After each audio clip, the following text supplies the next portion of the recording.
Welcome to the week 3 go-to session. So, yeah, we're just a little bit more than halfway through the course.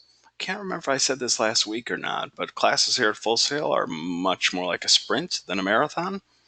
So, there's a lot to do, there's a lot to keep up with. I know that. I'm very happy to see that most people are charging ahead full steam and keeping up with the work. That's great to see. But yeah, that's how classes sort of roll here, not just for students, but for instructors as well. The month begins, and it is a furious race to the end of the month. Speaking of furious races, I'm grading your planning documents now. Tomorrow is going to be the big day that I really concentrate on them. And actually, let me go to where we are. So we're in week three. Last week there was, of course, the more emotional storytelling discussion where you focused on a piece of media that you is particularly meaningful to you. That I'm going to grade second because it's more important that you get feedback on your planning first, right? Because that has more direct connection to what you're working on this week than this emotional storytelling project, which was important. Don't get me wrong.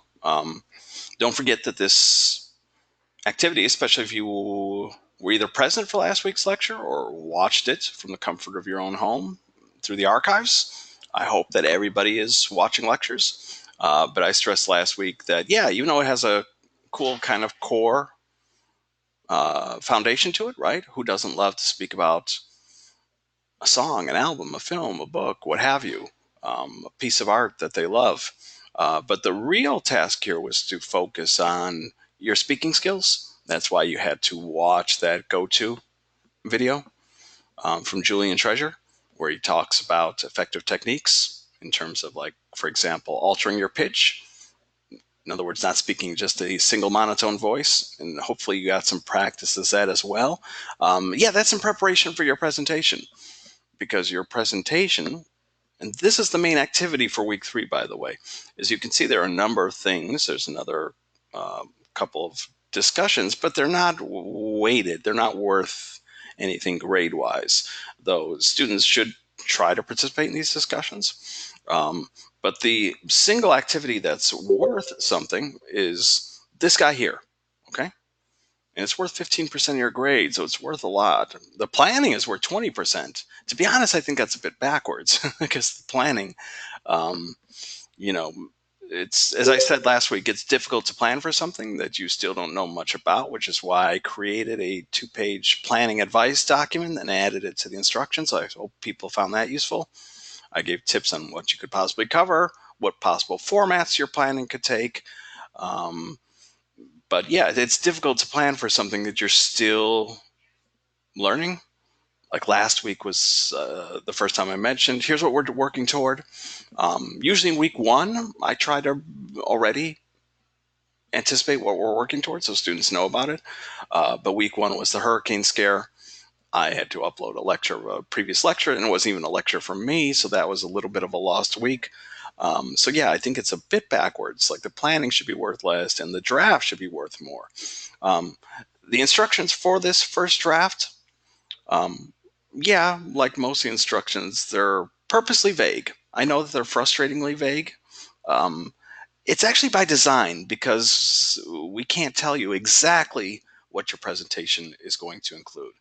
We can talk about general things that, sure, most presentations include. But if I have, for example, I have 3 sections, 3 classes, total of about 75 students. So if I get 75 presentations, 3 to 4 minute presentations, yeah, I'm going to have 70 slightly different presentations. In some cases, wildly different. So we try not to, in the instructions, tell people what they must specifically do, but that can cause frustration for students because, okay, I have to create a presentation. Great. What is the presentation about? So yeah, in week 2, I did talk about what the presentation is. So week 3's instruction sheet is really, really spare. It's just 1 page. So if you need a refresher, go back to the week 2 materials, especially that lecture, the instructions for week 2, the planning assignment, and then my 2-page planning advice document that I gave people. Those 2 things should cover things pretty well. I will say this though, you're creating a draft. Okay, that's the main activity for week 3. By draft, I mean try to have as many pieces of the presentation in place as possible. Again, it's a 3 to 4 minute, or sometimes I say 3 to 5 minutes, because if you have 5 really good minutes, I'm not going to freak out. Presentation where you are essentially pitching yourself to a potential employee. You are imagining yourself 2 years down the road, having just graduated from Full Sail, and instead of submitting a traditional resume and cover letter, or maybe in addition to submitting a resume or cover letter, you'll have this 3 to 5 minute presentation that essentially I like to describe as part bio, not a full bio. You're not going to begin your presentation with, I was born in Cleveland, Ohio, in a family of 6, and then I went to such and such high school, and then after high school. No, no, no. But it will be a part professional bio. For example, if you're studying music production, you can certainly tell aspects about your life that are relevant to music. So, for instance, if as an opening move, you want to mention that you were born into a family of 5 in Cleveland, and from your earliest memory, the house was filled with music. My dad was a saxophonist. My mom played piano and also played organ in the church, right? So maybe your opening 30-second move, or 45 seconds or whatever, because again, you don't have that much time to work with, okay? And I am going to insist that people keep it under 5 minutes, okay? And concision, the ability to be concise, is important. Because I'll tell you, I've created some presentations in the past, like my welcome video. We looked at a few frames of it last week. We couldn't hear the sound, but I made that welcome video using iMovie. I've made another iMovie. I've lost it, unfortunately, but for a previous class that I was teaching. And in both cases, I originally had like too much. And because in one of the cases it was I was trying to model for students what they would do for their final project. And their final project, I believe, also had to be around 3 minutes. They had like a 3 minute maximum. I originally had like 6 minutes of material.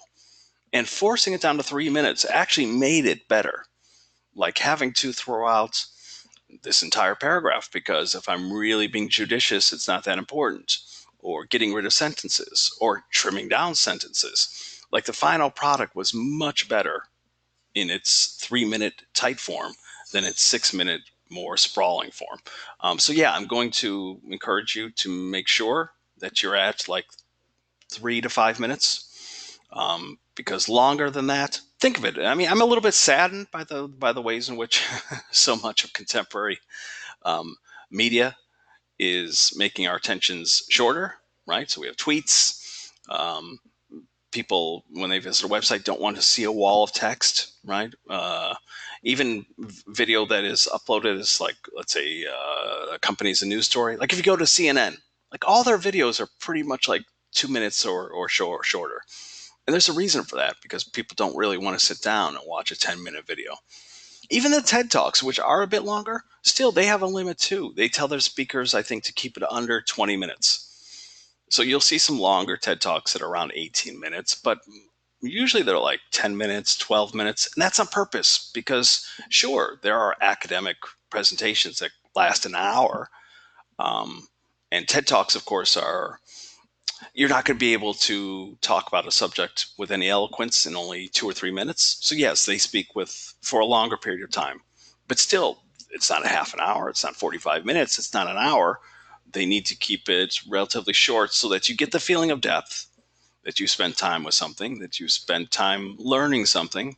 But again, it's shorter in comparison to, again, what we might expect. But yeah, there's a reason. If we really imagine a world in which either in addition to or in replacement of, applicants are submitting kind of like video presentations, if you are an employer, you don't want to sit through 6 minutes, 7 minutes, 10 minutes, right? You want to see a good, tight 3 to 4 minutes. Now, most of you will probably be in the situation that I've found myself in when I've created presentations, which is you have too much material and you have to cut it down. Again, that's good because I guarantee you the final product is going to be much sharper, much more concise. Occasionally, though, there are students who have the opposite problem, that their material, it's only a minute, okay? But again, if we think about the strategies we started to talk about last week, and we'll review in this session as well, having a beginning, middle, and end, Um, Making sure that you touch on the sorts of things that are probably going to be common to most of your presentations. For example, some sort of opening, right? Some sort of opening move. Maybe it's a personal anecdote. Maybe it's something that relates to your industry that's currently in the news. Or like imagine a computer animation student who was creating this presentation around the time that Frozen came out, right? Frozen was like, I think it still is the biggest box office gainer for an animated film in history. I don't know if it's been surpassed since then. But like referring to that we're in a period where animation is very popular, and look at the current movie that's currently sitting atop the box office, Frozen, having made $600 million or however much it made. Like that could be an intro. It relates to your field. So yeah, there are lots of different ways to go. I mentioned that the stuff you sort of learn in high school for beginning an essay, beginning with a powerful quotation, beginning with a personal anecdote, referring to something that's currently in the news or that's currently being talked about within your industry. Um, that all these can be terrific techniques if they're used intelligently. If they're used generically, then they're lousy techniques. I think last week I joked about beginning with a question, but if it's a generic question that nobody's interested in, it's not very useful. Or if it's a quotation that just feels like it's been grabbed from a quotation website. Um, anyway, we'll reveal this stuff over this lecture. What are people saying in the lecture? Tony says Netflix did a study that said without an audience interaction, a listener will lose attention within 4 minutes. Yeah, yeah, yeah. That's so true. And I could do better with that in my own lectures. Have some things that are more interactive with you guys. That's why I do try to keep things to under an hour. I know an hour is a long time, but it usually takes that long to get through what I have to cover. But yeah, some of my colleagues, they go for an hour and a half, 2 hours. And that's just, if I go that long, I'll lose you guys. What else have I missed here? James says, I do great at getting info for a presentation. I just have a hard time condensing it down. Yeah, so the time limit is going to help you with that. Um, I guarantee, like I said, if you have 6 or 7 minutes of content and you trim it down to 4, at the most 5, it's going to be better. Okay, because you don't want to get lost in. Again, last week we talked about the importance of audience, truly putting yourself in the audience's shoes. And I've already started looking at some planning presentations. So I've had 2 students who are not just imagining an employer in general, but imagining a specific company, Pixar. Great. That can be helpful, by the way, because that can help you find content because you might include information specifically about the organization you want to work for. Um, but yeah, put yourself in the audience's shoes, okay? I mean, truly do it. Imagine that you're not you, okay? Because we get too lost in ourselves sometimes. We think that everything we say is terrific, everything that happened to us is interesting. And if we just step outside of ourselves, sometimes we can see, like, no, that might be interesting to me, might be interesting to my friends and family, but if I'm an employer who's already watched 50, 100 of these 3 minute to 4 minute pitches, it might not be that interesting to them. See, Jeffrey says he feels like his planning was borderline because of the time limit, because you had too much information, or because you had trouble filling up 3 to 4 minutes. Remember, most people probably aren't at the stage where they know exactly how long it's going to run, because last week's exercise, the planning document, was simply planning. Like, yeah, I wanted you to start brainstorming already. Like, how will I begin? What are the things I'm going to cover? Not just say I'm going to discuss my skills, but what are those specific skills? Like, what will I have learned during my time at Full Sail that's relevant that I should mention? So if you're studying computer animation, what are the skills you're going to develop? What are you going to learn over the next 2 years? Modeling. Um, I don't know what else because I'm not a computer animator, right? You're going to learn specific things. Jeffrey says had trouble filling up the 3 to 4 minutes. Okay, let's stay there. Are other people feeling the same thing? Like they feel like they'll not have the problem of having too much that needs to be edited down, but the opposite, enough to fill up? Because let me see. I've never done this before, but let me open up a Microsoft Word document. Okay, so you're going to have some sort of opening move. Okay. Like I said, personal anecdotes, a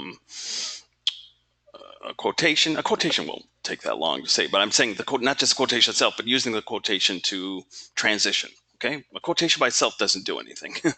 You'd ideally be using the quotation to make your full opening move. But imagine your opening move is like 30 seconds. Might be a little bit longer, might be a little shorter. And I'm going to skip all the way down and say, I don't know how many Roman numerals there will be, but there'll also be a closing. Oops, don't mean to put that in parentheses, closing. Imagine that might be 30 seconds as well. Okay, so just as you have some sort of opening, you will have some sort of closing. Uh, a closing could be a return to the beginning. So an anecdote you started with, you might return to an anecdote at the end. Like you might begin telling a story. Like again, remember the music production student who his opening move is to talk about growing up in a musical family where music was always played, right? My father was a saxophonist, my mom was an organist in the church, blah, blah, blah. He might return to that family image at the end, okay? But you're going to have some sort of opening, you're going to have some sort of closing. And then in between, and this is where the instructions are purposely vague because, yes, you'll probably cover your education. You'll mention that you are a recent graduate of Full Sail University, your specific program, and then actually as part of this, you'll cover your specific skills. Okay. And again, being very, very specific. So again, I don't know enough about like music production or computer animation or mobile app design or what's some of the new programs we have, sports marketing. But you guys do. That's the thing is your presentation should be filled with the sorts of information that I couldn't make up, okay, or that I couldn't invent because you know your fields better than I do. And I know it can be difficult because some of you are thinking, well, I haven't learned that stuff yet. I'm going to learn it during my time here. But that's where research comes into play. You can look at the course offerings that you're going to eventually take. You can download the Full Sail course catalog. You can find out the specific information. Okay. Sean says 3 to 5 minutes feels pretty good time frame. Okay, good. James says tries to keep topics limited to 15 or 20 seconds each. Life stories, experiences. Yeah, I think again, you're not going to spend like 2 minutes telling a personal story because you've already used half the presentation. So things are going to have to move fast. But yeah, sometimes students feel like, okay, but if I do that, I've only got 1 minute. But if you're taking your time, and remember, the challenge here is to present these things naturally, because it's not just a listing of, I went to Full Sail University, my degree is in, my skills are, like it's just a resume, like a data dump. No, your challenge is to present this information naturally, okay? Much like the TED Talk presentations. That's why you watch them in week one. Even though they're not doing exactly what you're doing, it should not be that impossible for you to be able to talk about yourself for 3 minutes. Okay. So skills, projects. Okay. For some reason, the J on my laptop doesn't work. So what's another word for project? Here, we'll just pretend there's a J there. Projects. Seriously, my keyboard is in need of repair. Okay. And by projects, I mean, again, I don't mean to keep returning the same thing, but computer animation. If you could, I don't know what the expectations are, but for example, if you could leave Full Sail with having made a short animated film, a 15-minute animated film, that might be long for a student, a 5-minute animated film. Okay, you're allowed to invent details, realistic details. So give it a title. You know, say as part of my capstone project, I created a 5-minute or a 10-minute animated film titled, give it a title. Give it a 1 to 2 sentence description. Say it tells the story of a teenage girl who, right? So yes, you can take time to explain what your skills are and why they're relevant projects. You can also discuss industry. Okay, really, maybe I should say more industry specific issues. Okay, so what can you? What are your goals for the industry, or what are your thoughts in the industry? Now, this doesn't mean that you're going to go into a rant in like what you personally think good music is if you're a music production person. No, no, no. Remember, you were trying to establish yourself as a professional. That by the time you leave Full Sail, you will be not just someone who likes music or likes watching animation. You are already a professional. Yes, you're seeking that first job experience, but you already are kind of a new professional who's out there, okay, pitching themselves. So I don't know what the current trends are, like for example in computer animation or in music, but maybe you do. Maybe technology. Yeah, you might do research if you're not sure yourself. Like, what are the current trends in your industry? What are the current concerns? What do job seekers who are currently having to look for work in their industry having to face? Having thoughts about those things, right? So if there's a current trend in animation where there's a huge demand for X, you might explain how you're ready to meet those demands. Or if there's a current, I don't know, aesthetic trend, okay? Anyway, you can be able to talk about industry specific issues. Again, not to get off topic, not to deliver rants, not to say that this is my personal opinion on things. Um, but if it's a core part of who you are, okay, that's the goal here, is that in 3 to 4 minutes, possibly five, you are pitching yourself. And as part of the pitch, maybe you can comment on industry specific issues. Okay. Um, let's see, other things to cover. Um, Gosh, it just flew out of my head. So let me go with something else here. If you have a specific employer, um, you can make employer specific comments. You don't have to have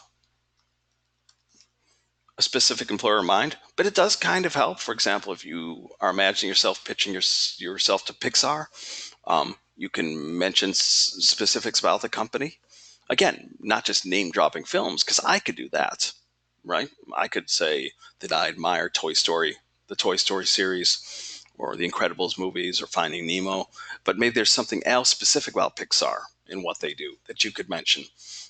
Again, those who don't have a specific employer, that's not a big issue, but this could help create content. Be careful of generalities, okay? Sometimes students are so unsure what to say that they'll say things like, I'm a hard worker, I'll always work 110%. Again, I could say those things. Your presentation should be so specific that the 3 to 4, maybe 5 minutes that you have are things that I couldn't come up with. Okay. Because again, you guys are the experts in your given fields. And even though, again, some of you are here to learn those things, but a lot of you already have strong interest in these areas. Um, we do have people who, for example, are already talented artists. Oh, that's another thing, right? Um, Examples. Okay, I kind of already mentioned that earlier with, for example, projects that you might have created. But depending on your field, um, if you're here to study game design or game arts, and you have samples of your artwork that you could show, again, not to treat the presentation as the equivalent of an art gallery. Like, here, let me show you this, now this, and no, but as a way to kind of show what it is that you're capable of. That can be powerful. So, examples or portfolios. Okay. Antonio asks, should we specify the employer we are going for so you know, or does it not matter? Well, I'll know if you happen to mention your presentation. Like if you have a specific employer in mind, I think it's a good idea to probably mention it somehow in the presentation. Um, for example, yeah, like if you're, again, with the Pixar thing, um, it's not that you would be mentioning them very much. Most of your content is not going to be directed to them because they know who they are and you know who they are. But you might take a moment to highlight something specific about the organization that you find interesting or praiseworthy. Um, Also, and note that these aren't going in any specific order, okay? So things can get switched around. Um, oh gosh, it just flew out of my head again. It will come back. And you don't have to cover all these things. Like, for example, maybe you won't go here. Okay. Um, now I remember. Like, what you have to offer to your employer or the industry at large. And I mean, like, beyond just specific skills and beyond generalities. Like, I'm a hard worker or I'm always on time. No, like, what you have to offer employer, the industry at large. Um, Oh gosh, things are just not sticking with me today. Um, what are your interests? Okay, goals. And again, these should be very, very specific, and they should always be audience directed. So when I say, what are your interests? I'm not asking, like, what are your hobbies? Like, oh, I like to paint and I like to play video games and I'm part of a book club. No, no, no. Like, what are your specific interests within the industry? Okay. And again, you should be able to talk about that with more specificity than I can. Like, the good litmus test is, if your instructor, David, that's me, if I could have come up with it, maybe you're not being specific enough. Okay. Giovanni asked, can I talk about the company that I'm interested in other than my employer?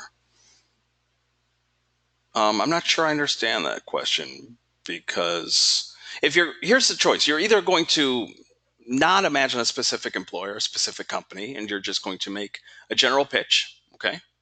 Again, it's not required that you have to think of a specific company. But if you do think about a specific company, yeah, you're not going to think about another, unless I'm not understanding your question, Giovanni. You said, can I talk about the company that I'm interested in other than my employer? I would think those are one of the same, right? That the company you're interested in would be your potential employer. I'm trying to catch up on the other things in the chat. I answer Antonio's question. Okay, I think people got into slightly. Jeffrey says, how long do you want us to talk about education skills, projects, and stuff? Yeah, probably not very long. Um, okay, so we're aiming for 3 minutes. It depends how much detail you get in. Like, you're not going to get into a great deal about projects. Like, it literally should just take you a moment to say, um, for instance, just short shy of graduation, I made a 10-minute animated film titled X. It tells the story of a teenage girl who, and then yeah, you would make another comment or two about how this animated film allowed me to show, to explore this artistic technique. At the same time, it allowed me to explore topics of interest that are of mine. For example, I'm very interested in female-centered heroines, which is a current trend. Like, there's a good example, right? Like, I'm just making stuff up off the top of my head, but I could easily imagine a female animation student or a female creative writer who, for example, just doesn't list an example of a project, but takes the time to say, yeah, and as a young woman who's about to enter the field, I'm very interested in female centered stories, or stories that explore the voices of those who've been traditionally marginalized. I'm interested in exploring female voices, or the voices of people of color, or the voices of LGBTQ people. Again, you don't have to mention that. You shouldn't mention that if you don't have any interest in that. um, but figure, I mean, maybe 1 minute maximum, and you might not have a minute. You might have 30 seconds. But yeah, imagine a minute. Again, you're not going to belabor anything. You're not going to be hemming and hawing. You're not going to be trying to fill space by filibustering. Um, so yeah, you might mention your skills. I took a class in this recording technique, which taught me X. And as you can see, if we just assigned like 30 seconds to each of these, this is getting us pretty close to 3 minutes, right? Um, Anybody here who already in their planning document can think of things that, like, I haven't mentioned here that you guys mentioned that I haven't? I'm trying to again, there are no right or wrong answers. That's why the instruction sheets are purposely vague, because I can't tell you exactly. I can tell you that yes, most people cover that they're a Full Sail graduate. They earned their Bachelor of Arts in, let's say, recording arts. They'll mention the skills they acquired. Um, Typically, they'll invent a project, a realistic project. Don't do what I saw, and this is no joke. A couple years ago, when I taught this course, someone had imagined that they had already worked with Kanye West and Nicki Minaj. I forget who else. And it's like, no, no, no. No, you didn't. That's something you would have to, like, work up to. That takes time. You're not going to come out of Full Sail already having that kind of experience. But yeah, most students are going to invent a realistic project. Um, and again, some students may get into this industry specific issues, or maybe instead of issues, I should say like industry specific trends, because issues might be confusing. And again, it's hard for me to give specifics because I don't know your areas of study that well. Like if you're in a mobile app design, there must be things going on right now that are trending. Same thing in music production, not just music overall, but music production. Same thing with computer animation. Same thing with even creative writing, which is a very broad field. And we would think that creative writing means just writing fiction or writing screenplays. But again, there are narrative trends, right? Like it's not coincidence that we see so many female centered heroines, right? Women are kind of kicking butt in movies the way that they did 25 years ago. And if that's interesting to you, if that's part of who you are, you probably might want to share that. That would be interesting. I like as an employer, I would want to know that about the person. Um, Jessica says maybe something industry that sparked their interest in the industry. Okay, yes. That's great. I always, I mean, it doesn't have to be here, but I kind of think of that maybe as being like the personal anecdote or opening move. But it could come elsewhere. Like what it was that sparked your love for music or your love for animation or your interest in mobile app design. I think of that as a classic way to begin, but maybe it comes somewhere else. Devin says, so we basically have to tell about ourselves, about what we want to do in the company, and just overall catch the employer's attention. Yes.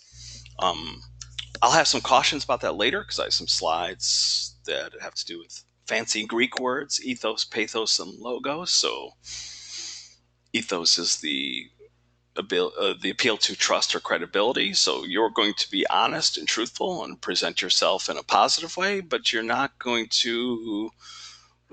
This is an exercise in salesmanship where you try to present yourself as something that you're not. But yes, absolutely, you are trying to create a tight 3 to 5 minute presentation that essentially presents you as an industry professional. And if you can do that specifically, good job, because that's the goal. Okay. Um, let's see. Antonio says maybe add a call to action in the sense of hire me type section. Yeah, again, I would be cautious about coming across as needy, but yeah, I think your textbook even covers like a call to action. Why should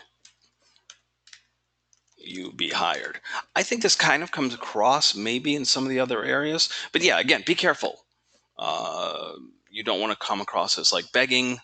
You don't want to fall into cliches. Again, I'm a really hard worker. If you hire me, I'll always be on time. But yes, ultimately, this is a 3 to 4 minute pitch, right? Like if this were really to go out into the world, you would be hoping to catch an employer's attention from it. Giovanni says, what if we go to an internship and put our experiences into our portfolio? Do you mean actual internships, or are you asking, can you invent the detail about having had an internship that you want to include in the presentation? Right? Skills, projects. Actually, Giovanni's word there works well. Portfolio. Okay. Anyway, Giovanni can answer that in a moment. I don't know. Again, you can you're. I think it says on the assignment sheet, you're allowed to invent any details you like that are realistic if they represent what you anticipate doing during your 2 years here. So if it is a realistic detail that you'll have an internship, yeah, you can mention that. And I have had one student who his particular pitch was actually to a place he had interned at. I can't remember if he interned there before he came to Full Sail or during Full Sail, but it was a recording studio. And for him, that was his specific employee because he already knew the place. And actually, it was a really good presentation because it's hard to explain. I wish I still had it so I could show it as an example, or give you guys a link to it, but I don't have it anymore. But like his ability to, because he already knew the recording studio and actually worked there, allowed him to kind of create a presentation that just had it had a tone to it that communicated trust and authority because he knew the place, right? It wasn't that he was an insider or came across as like it wasn't an exercise in nepotism. It's just that he was able to mention very specific things, okay, because he knew this recording studio. Alex says, it's a bad idea to talk about obstacles or weaknesses that you've had. If there are obstacles that you've overcome that present you in a positive light, I think those are fine. It's the old adage that you shouldn't mention anything negative unless you can put a positive spin on it. So I would have to know what specific obstacle you're talking about, but it could possibly be a terrific idea. It could be an awful idea, depending on what it is. Okay. Um, okay. So here's the assignment sheet. It's only 1 page long. You can read it on your own. The most important thing is here is you should start thinking about what tool you're going to use. So traditional tools include like Keynote and PowerPoint. Both of those are very similar. Keynote is essentially Apple's version of PowerPoint. Prezi is an online presentation software that's kind of like PowerPoint, but kind of not. Adobe Spark, I don't have too much familiarity with, but I do know that people can create pretty fluid, attractive looking presentations. Google Slides, which I also have no experience with. Something that's not mentioned, but I mentioned last week, is that movie making software like iMovie, which is specific to Mac, can be great for presentations. Again, it doesn't matter if you're not actually filming anything. You can drag in single images and use them to create really, really fluid type presentations. But choose something that you're comfortable with. PowerPoint is fine. Again, I have people who create PowerPoint presentations, but just make sure that you're not creating you shouldn't be opening up PowerPoint and using one of its generic templates, because that just encourages the exact opposite of what we're teaching in this course. And actually, let me turn to tonight's slides so we can start talking about this stuff more specifically. So welcome to week 3. Again, you have one major task for the week, which is to work on your draft. Oh, actually, we got off topic slightly because I was mentioning that, yes, your draft should be in as complete form as you can. So that means finding images. That means creating slides, or whatever the equivalent of slides is for you. Having a script, okay? If you can actually have your voiceover recorded of the script, great. But if you don't actually have the script recorded, for example, PowerPoint allows you to include notes. So beneath each slide, you could tell me what you are specifically going to say that accompanies that slide.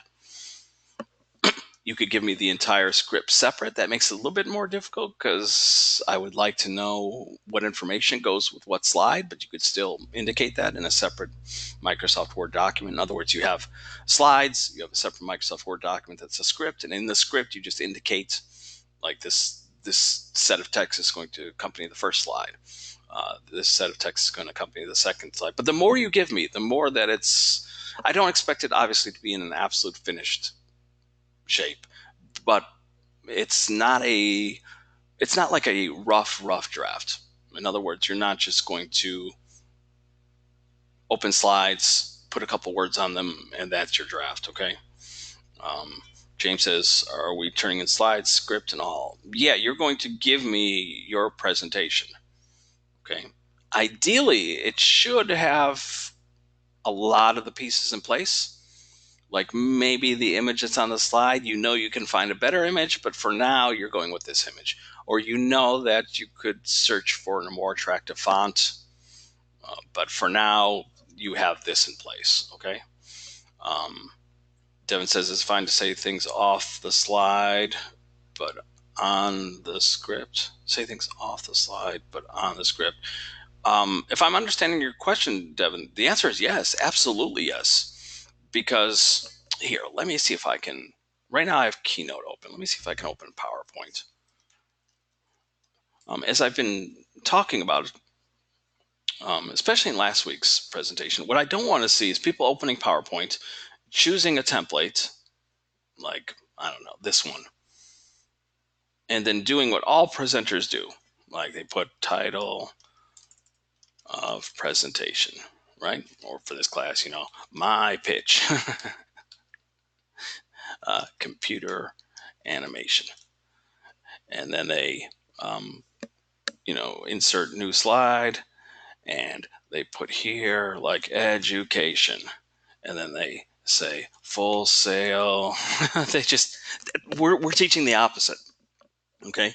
So if you've been keeping up with lectures, especially last week's lecture, you'll know that I strongly recommend just ditching the templates entirely.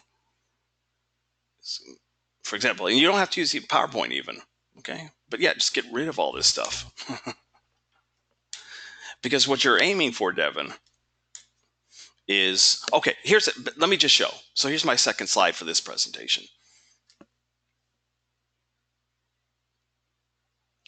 This is what you're aiming for. Okay, so powerful visuals, limited text, and then you are going to speak over this visual. Okay, so in this case, now listen, I don't script my lectures because I've given these lectures so many times. I just know what to cover. But yes, if this were a 3 to 5 minute presentation and I had some comments to make about content and presentations, how to make an impact, I would just speak out loud my scripted portion about content. And you, as the viewer, would have this image to act as an anchor. Like, oh, he's talking about content. He's got a clever visual to match what he's saying. Okay. So, Devin, unless I misunderstood your question, no, you're not going to put the content of what you're actually saying on the slides.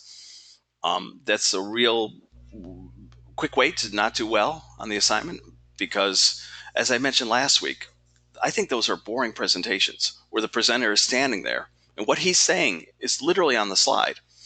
Like there's no reason for presentation. He could have just given me a handout or an essay to read. Okay. Or, and this is a little better, but it's still problematic, is presenters who use the slides as cue cards. Okay. So they may not have all the text of what they're exactly saying, but what's on the slide is there for them. It's like they'll take a quick look up the slide and go, oh yeah, so I need to talk about this. And then they'll speak a little bit impromptu, but then they'll look back at the slide and no. Like presentation has a notes section that's invisible to the audience, but is visible to you so that what they're looking at is not the same as what you're delivering. Does that make sense, everyone? Again, if you watched last week's lecture, I already covered this. But we're trying to break bad presentation habits. Or I think I mentioned that Julian Treasure's TED Talk that you were supposed to watch in conjunction with the emotional storytelling activity, that he does this exactly. He's a powerful speaker. He's delivering what he needs to present. But for example, when he discusses these 7 sins of bad presentations, or excuse me, bad speaking or bad communication, right? The 7 sins of bad communication, one of which was gossip. There's an appropriate image up there that communicates the idea of gossip. Okay, so this is what you're going to do. It's not that you can never have text. Okay, there are times where, hey, I think it would be useful for my audience to see these listed points. For example, your skills. Let's say there are 4 core skills that you learned at Full Sail. I would suggest you could have just 4 separate slides. So if your 4 skills are, well, I don't know, again, computer animation, let's say one of them is 3D modeling. You could have one slide that has a visual that communicates that. And then the next slide goes on to the next skill. Again, it has a visual that communicates that. But if you have to create a list for a single slide, that's fine. But again, I'm trying to break people of these really, really bad habits where they just open up presentation software and the software encourages them to just put text in and little else. And yeah, maybe to decorate with an image also tucked in there. But I'm suggesting the opposite, which is the visuals along with minimal text is usually all you need. Because again, you're only speaking for 3 to 4 minutes. So it's not like you're going to be lingering on any one slide for such a long time that the audience loses interest. Alex says, if people are busy reading lengthy slides, then they're most likely not listening to you. Yeah, exactly. Or like me, I just can't help but start reading the slide, and I'll often read it before the speaker's finished. So the speaker is still reading off the slide, but I'm like, okay, yeah, but I'm done. Let's get to the next slide. Again, it's kind of, it requires a paradigm shift to think the opposite of the way that you've done things. But yeah, like a really easy way for a student to show me that they haven't been paying much attention in this class is to open up PowerPoint and then start putting the text of their actual presentation onto the slides, or a good chunk of it. Okay. So yes, think of it as two completely separate parts. You're going to have your visuals, your slides, your AK slides, and then you're going to have your script. Your script, I would recommend, yeah, you open up Microsoft Word and you work out a script, either as a whole or probably more logically, slide by slide. So, for example, if this is the visual I created, what am I going to say in conjunction with this slide? PowerPoint can allow you to record audio slide by slide. Um, Again, I've used iMovie. iMovie was very convenient because it also had recording tools that allowed me to record in chunks. So yeah, you're not going to be recording your 3 to 4 minute, 3 to 4 minute script all at once because you won't be able to. You'll flub. You'll make a mistake somewhere. No, you'll record it in chunks. Okay, maybe they're slide by slide. Maybe they're in 10 or 20 second chunks. But yes, you are going to script out what you say because nobody should be winging this. Skilled of a talker as you might think you are, you might think that you could, talk until the cows come home. Still, that's not what we want to see here. We want to see a professional presentation. That means putting a great deal of effort into each slide and scripting in advance what you're going to say. And that also means, giving it a run through. For your rough draft, you don't have to worry. Actually, I shouldn't call it a rough draft. For your first draft, don't worry so much if you're a little bit long or a little bit short, because you can work on that for your final version. But yes, you are getting the pieces in place. Okay. As Jordan says, yes, you're going to slip somewhere. Maybe a professional newscaster could make it through an entire 3 minute script, reading it from a teleprompter without making a mistake, but most of us can't. Okay. I'm going to fly through this stuff because we've actually talked about most of the stuff that's on these slides. I've taken way too much time. Like, here's an example of an old school slide that I don't think is the most attractive, but okay, but it's still following principles. Like, it's got an image that's doing most of the work. It's got limited text. But I've already talked about this, okay? Last week and this week, that your audience is what you should be thinking about most. Okay, really take yourself out of your own shoes and put yourself in the position of someone who's looking at endless 3 to 4 minute presentations. What would you expect to hear from an impressive applicant who is a professional, a new professional, but still a professional in their given field? Become that applicant. Okay. Yeah, your textbook, if you've been keeping up with the textbook reading, Nancy Duarte talks a lot about storytelling. Storytelling is indeed powerful, and you should be thinking about your presentation in terms of stories. Stories, quite literally, like novels and short stories, have beginning, middles, and ends. So do films. So do essays, right? They have an introduction paragraph, typically, a conclusion, and then a body in between. Your presentation overall should also have some sort of opening, some sort of closing, and then like the meat is in between. But also at a more individual level, you can tell stories. You don't want to get lost in those stories because, again, you don't have that much time to work with. But if beginning with a personal anecdote, like I said earlier, you shouldn't begin your presentation, hello, my name is, I was born in Peoria, Illinois. My dad was a teacher. My mom was a stay-at-home mom. No, they don't care about that. Why would an employer care about that? But if it is relevant, like I said earlier, I was born in a family of six, and music was important from the moment I was born. Because again, my dad was a saxophonist. My mom was an organist in church. My 4 brothers and sisters and I, or my 5 brothers and sisters and I, were well versed in music from the time we could remember. Okay, something like that. Yeah, that story might be relevant. So make sure that every piece of information in your presentation is somehow relevant to, again, you as an industry professional. But yes, storytelling can be a powerful tool, beginning with an anecdote. Jeffrey says, can I use music in the background over your voice? Yes, you can. And I'm going to show you where you can get free music as a Full Sail student to use. Devin says, are we coming up with our own title, or is there a specific title? To be honest, I don't think your presentation necessarily needs a title. I mean, I'm trying to remember. Like, I think of titles again as like when you open up presentation software, it encourages like a title page. I mean, yeah, you probably should create something.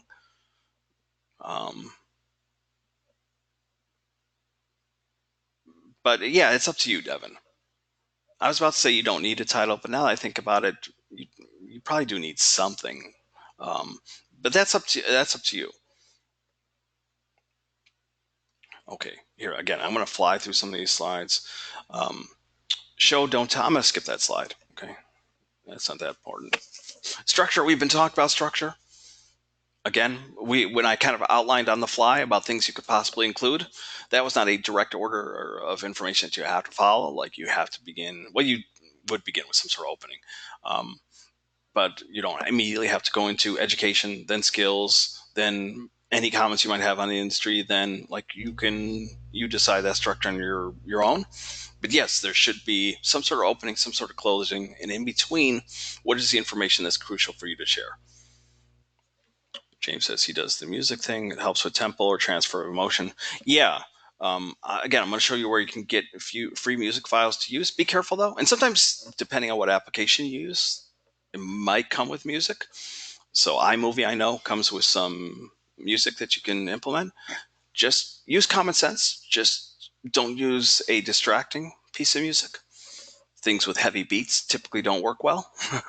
It should be more like ambient background music. Um, 3x structure, again, we've talked about this. Okay, make sure you have some sort of beginning, middle, and end. Knowing the critical moment, and this is a setup for what your book talks about as a star moment. This is always difficult to explain to students because star stands for something they will always remember. Okay. Um, and I think your textbook even gives, like, your textbook tends to give flamboyant examples, like Bill Gates opening a jar of mosquitoes, like literally opening a jar of mosquitoes in order to communicate the topic of illnesses that are borne by insects, or Steve Jobs taking out the newest Apple product from this really thin manila envelope to show how thin the Apple products are. For you and your presentations, your star moment is really going to be like a specific moment, a specific slide even that you're particularly proud of, because this visual combined with what you specifically say with that visual, um, you're particularly impressed with. Like when you watch your own presentation back again, like that's your favorite moment. You think it's a moment where everything comes together, where the visuals and what you say and how you say it all work powerfully. That's kind of more like the star moment that I tend to see in student presentations. Okay. And Jordan says, yeah, what you want your audience to remember most. Um, I mean, if you can consciously think in those terms, like here's a single moment that I really want to shine because my audience is going to remember that, great. Usually those students kind of do this intuitively, like looking back they can find their star moment. But sure, if you can consciously think about, this is my most important piece of information and I want to make sure my audience remembers it, um, that's kind of what the textbook is talking about. Yeah, something you don't want them to forget. Giovanni says, how do you make your people remember your presentation at the end? I just don't quite understand that. I'm not sure what, do you mean the star moment, Giovanni, or do you just mean the presentation in general, how to make people remember your presentation? Um, I mean, ideally, for example, maybe your opening movie is your star moment. Maybe you have just a terrific and powerful personal anecdote. Or maybe you're able to, again, point to something that's currently trending and be able to connect that in such a way that it just naturally opens up your presentation. Maybe it's a moment that occurs later in the presentation. Um, but yeah, it's, as Alex says, yeah, evoking emotion. Um, Again, that's usually connected to storytelling or sharing something personal. But yeah, if you can literally plan such a moment, awesome. Again, lots of students kind of do this by example. Giovanni, in other words, I don't want to put too much pressure on people. Your job is to create a 3 to 5 minute or 3 to 4 minute presentation that effectively presents who you are to a potential employer. And it should come across as natural. It should come across as fluid.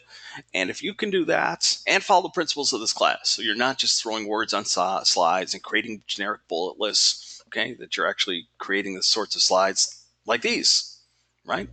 visual, beautiful visual, to communicate this idea of a star moment. So here's a picture of the night sky with a falling star, right? Falling star, star moment. Um, Jordan says, having a sales background, we are taught to listen 80% and speak 20%. So we need to make our words as impactful as possible. Yeah, good point. Um, and I think that actually connects the presentation in two ways. One, you are going to script what you have to say, and if you have too much content, you are going to try to cut it back. Because I'm telling you, if you're at 6 minutes and you cut it down to 3 or 4, those 3 to 4 minutes will be much better because they'll be more impactful. Because no one wants to sit through 6, 7, 8 minutes. And second, when it comes to the slides, people don't really want to read a whole bunch of text on slides, nor do they want to look at generic bullet lists on a generic background. They'll probably respond better to, "Ooh, that's pretty." Again, you don't want to spend 5 minutes on this single image, but yeah, a presentation that kind of moves fluidly. So from slide to natural slide, and it's mostly visuals with limited text that accompanies, again, your carefully scripted, concise script. Um, that makes for a more powerful and interesting presentation. Okay, I'm going to breeze through this stuff. Memorable dramatization. Students typically won't use that. That's like what I said, Bill Gates opening a jar of mosquitoes, or Steve Jobs showing off the newest thinness of his product by taking it out of a manila envelope. But because students don't typically appear on camera, or if they do, it's only for a few seconds. They're typically behind the scenes in these presentations, so an image of them might appear if they feel comfortable doing so. You don't have to appear, but some people do. Uh, Repeatable sound bites. Some people who have strong writing skills can do this. Think of the way politicians come up with jingoistic expressions, whether it's "Make America Great Again" or Kennedy's famous line, "Ask not what your country can do for you, ask what you can do for your country." Those things are repeatable sound bites, even to the level of like repeated sounds. And I have an example of that in another slide. But yeah, people who can craft their language, not just so that it's clear and understandable, but so that it actually has some zing to it. Again, I don't typically see that too often. Jeffrey says, so can I use an image? If I use an image from an NFL website because I want to work for the NFL network, can I make a slide that is just citing my images? Yeah. Okay. Evocative visuals. So you guys have so many questions. Let me skip past this because we've talked about this. Your presentation is going to require visuals, okay? Evocative visuals. Storytelling, that we've already talked about, that can be an effective technique. Here, let me fly through this stuff and only concentrate on what's important. Okay, because I know we're already coming up to the hour mark. Evocative visuals. So there's an example, right?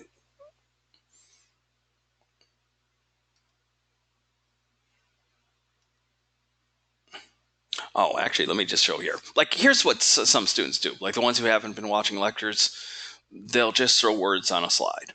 Okay, but if you can combine the right words with the right image, then it becomes more powerful.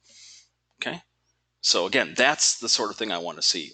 Not just an effective 3 to 4 minute script that covers essentials that properly introduce you as a professional, but also that you're following the course concepts of, again, we're not just throwing words on slides and bullet lists and the generic things that PowerPoint encourages you to do, but rather that we're building our own slides essentially, okay, by finding the right image, pairing with the right text, so that it acts as a kind of anchor, a visual backdrop for what's really important, which is what you have to say.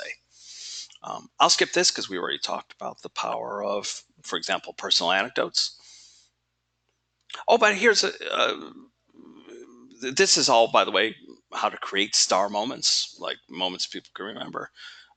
So one of the techniques from your textbook is using shocking statistics. I would say instead of shocking, maybe surprising statistics. But yeah, for example, here's a quote from Steve Jobs. "We are selling over 5 million songs a day now. Isn't that unbelievable? 5 million songs a day. That's 58 songs every second of every minute of every hour of every day." Um, yeah, here's a surprising factoid. And back when I kind of created that outline or that suggestion of what content you might include in your presentation. And I said like industry specific issues. Like here's an example of that. Like imagine that you were either studying something related to music or mobile app design, finding a really interesting factoid like this to help set the scene for your employer or to remind them of the current moment that we're in. That can be an effective technique. I should also point out that this is an example of repeatable sound bites, because look at the final line. That's 58 songs of every second, of every minute, of every hour, of every day, right? That repetition. Um, that's like skillful use of language in terms of a repeatable soundbite. Okay, those of you who have to leave, I understand.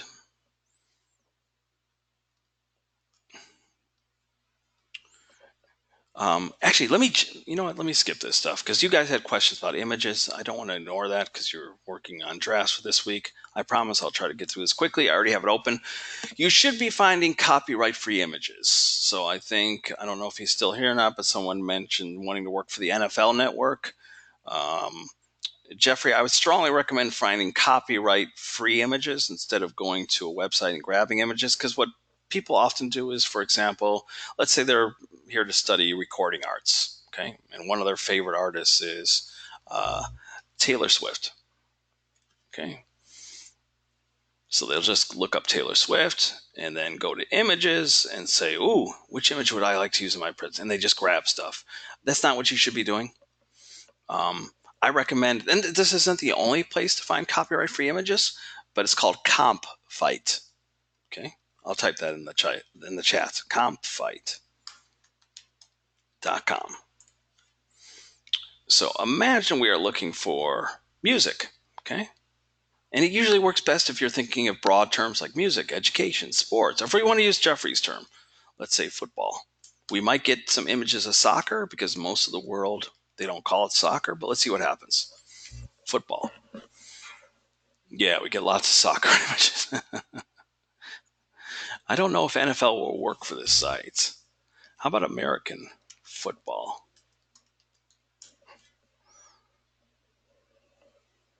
Okay, and to make sure that it will usually start off here with any license. And be careful, anything above the dotted line you have to pay for, and you shouldn't be paying for any images. Below the dotted line, it could be a mixed bag, because if I click on this image here, which probably is not allowable, yeah. Well, actually, this one would be allowable because what we want is some rights reserved, not all rights reserved. But to ensure that we get only images that are some rights reserved, click on Creative Commons. Okay. And then every image should be. Now, you have to look and find the right image. Like some of these, okay, they show football, but how well would they work in a presentation? Okay. For example, if I pick this image, yeah, it's some rights reserved, but this image is very crowded. Like there's not much space for me to put any wording. Last week we talked a little bit about visual principles, like the rule of thirds. So review that lecture if you want to. I don't talk about it in depth, but I just talk about how the image can be divided up into thirds, either horizontally or vertically, usually with some negative space or empty space. Okay, so like a lot of these images maybe don't work so great. Even these, okay, some rights reserved. It'd be nice if this were a little bit more to the left so you could actually have room, but maybe you could use this.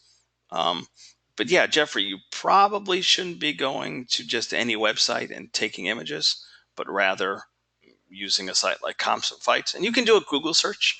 Just do a search for Creative Commons images. Okay, images that are allowable. Um, I doubt NFL will come up with anything.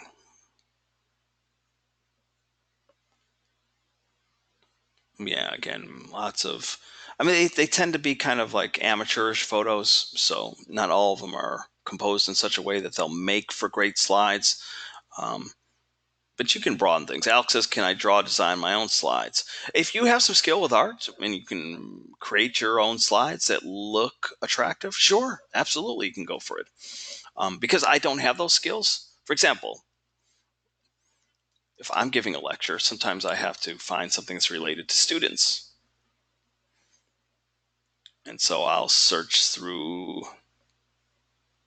the images, and you can click, more images. And again, anything above the dotted line is always paid. But if you look long enough, sometimes you can find a pretty interesting image. Like this, to me, is too crowded and kind of not the most attractive image. But if you look long enough, you can usually find something. Okay, what is this? What is that even an image of? Yeah, I don't know what that is. Okay, our audience.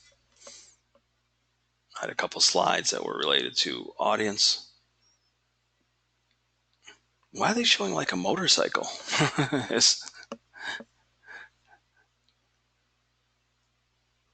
And sometimes varying the search term. So if audience isn't getting a good reaction, you can try crowd. And sometimes pop-ups come up for other paid sites. Okay. Um, but anyway, if you search through, you can find some certain images that will work.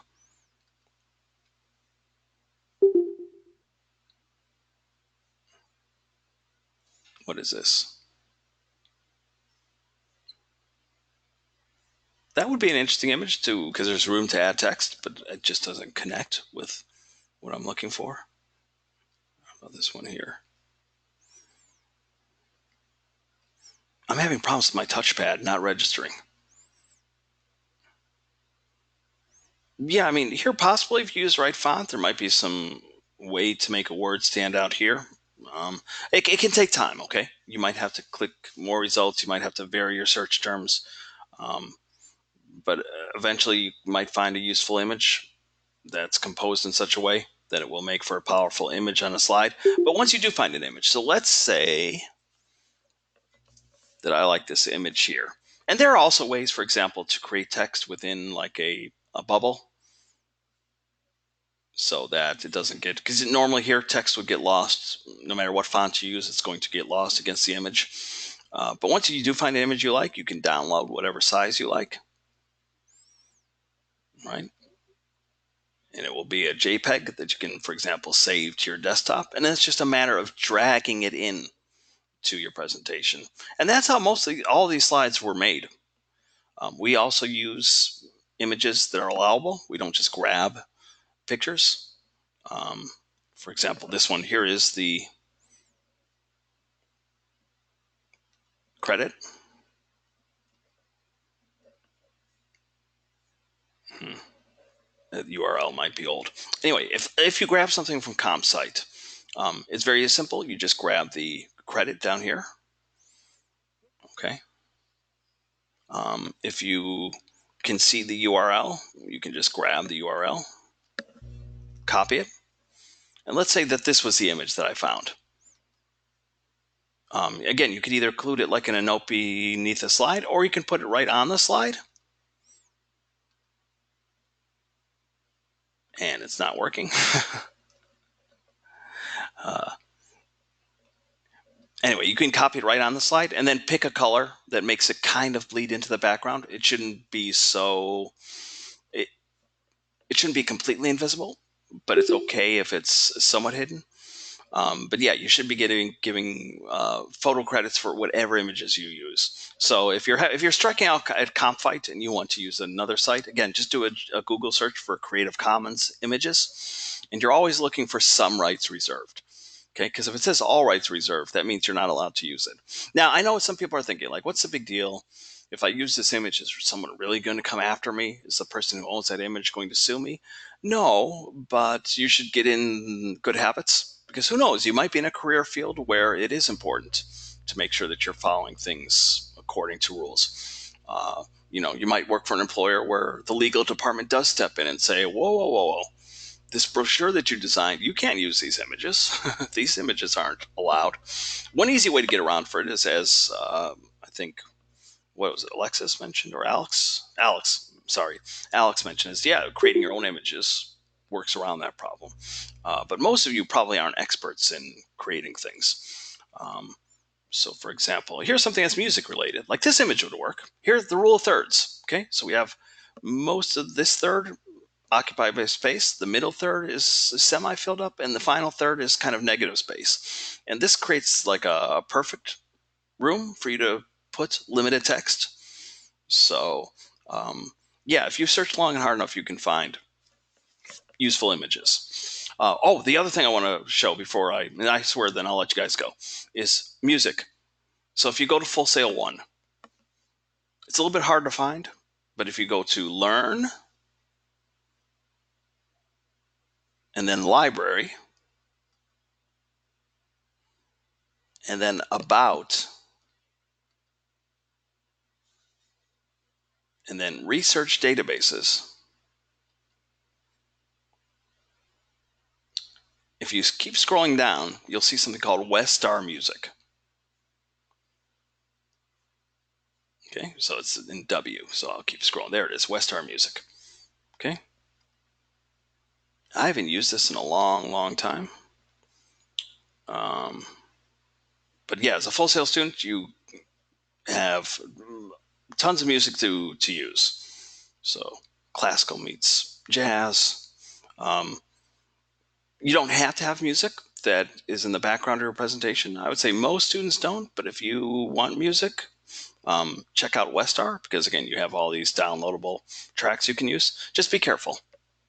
Just as you don't want visuals that interfere with, for example, the text you use on that slide because it's too busy, or the font, the text that you're using gets lost in the visual or it gets interrupted by the visual.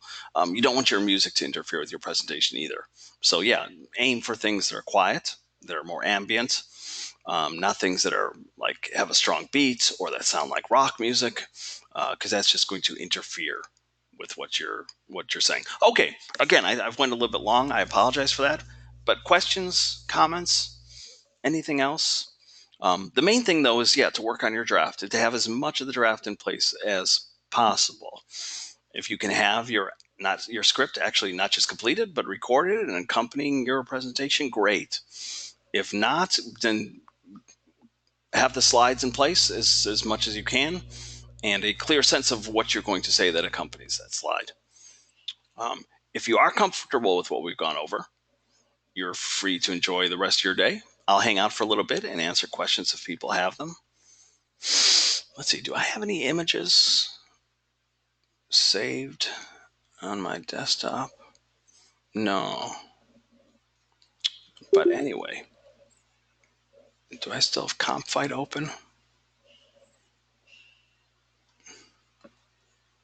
Yeah, so like let's imagine that I like this image.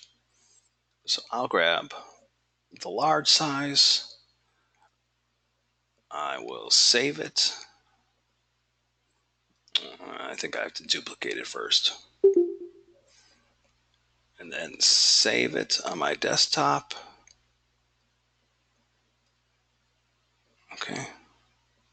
So now I should have an image available.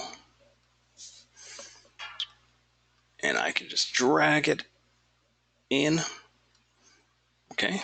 And I can make it fit the slide itself. And look, I've got a slide 90% built.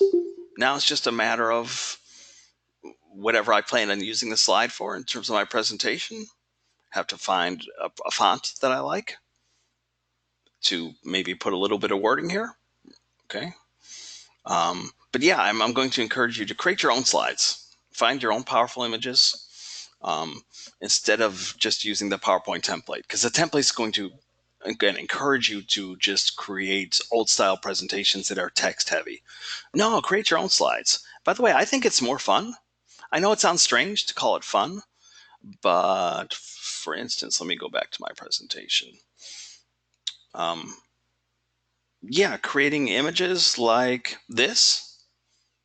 I created this one. Like, this is fun. Finding the right image. Here's content, how to create an impact. So here's an image of an impact crater, right? That works just as well. And by the way, this is also kind of following the rule of thirds in that the kind of bottom third is mostly kind of this area, the Earth. The middle third is kind of the crater, and the upper third is kind of this lighter blue background. So it's already a pretty picture. It also works well because there's enough space that you can bring in wording. I don't know. I think it's kind of like fun to search for the right image and pair it with the right wording and have it match or act as a backdrop for what you have to say to match that slide, rather than just opening up PowerPoint's templates and, again, generically throwing a title on the top, creating bullet lists. I don't know. 21st century presentations, I think, are more interesting this way. Yeah, Giovanni, don't worry. There were a couple other people who, I mean, I'm still grading the planning documents, so as long as it's there, I'm cool. Okay.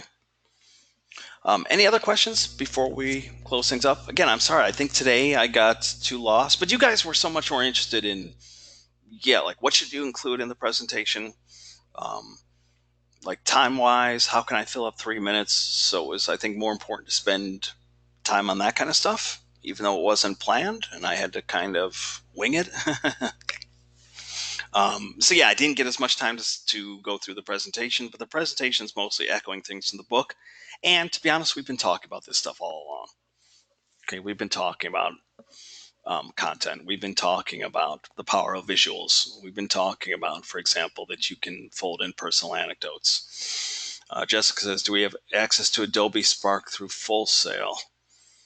That's a good question. Anybody know? I think you should.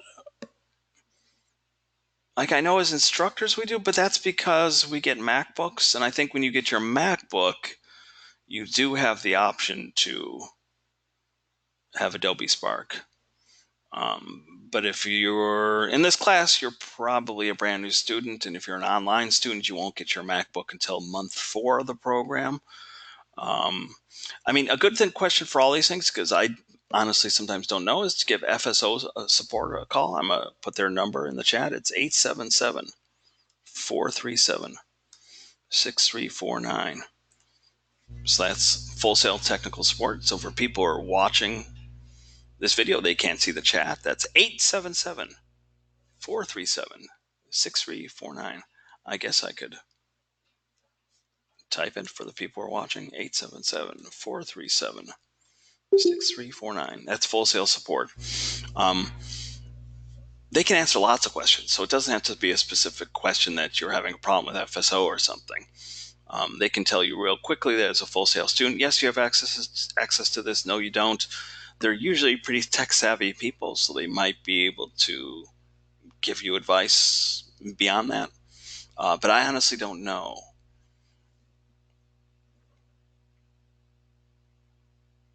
Okay, any other questions before I shut things down? Okay, Giovanni says, so if I have a picture to copy and paste, do I just give credit to...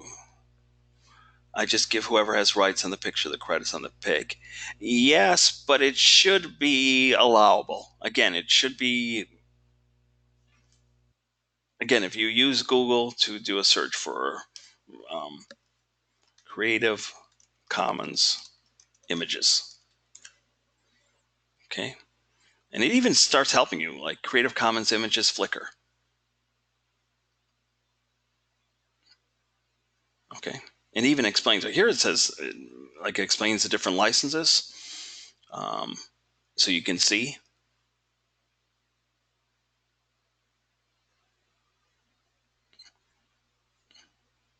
So what does this mean? Attribution means you let others copy, distribute, display, and perform your copyrighted work and derivative works based upon it, but only if they give you credit. Okay, so here, you could use this, anything that looks like this, as long as you give credit. Okay. Here, it's kind of the same thing, except it's only for non-commercial purposes. Well, that's what this is, because you're not selling anything. I think all the things in the Creative Commons area of Flickr are going to be fine. Again, if you're using Comfite, you just want to be careful. You essentially want to be careful of things you don't know if it has, you don't know its status, or clearly says all rights reserved. In general, you shouldn't be going to like professional websites and grabbing images, right? Because yeah, you always have the image to go anywhere online, right click, and download an image pretty much. But you should be aware of what but yes, essentially, Giovanni, yeah, you're going to give credit even for the stuff that's allowable. So I can see where it comes from. Okay. And maybe I'll return to that discussion next week if anybody's confused about that. Because again, I kind of raced through it when I realized that I was over the hour mark.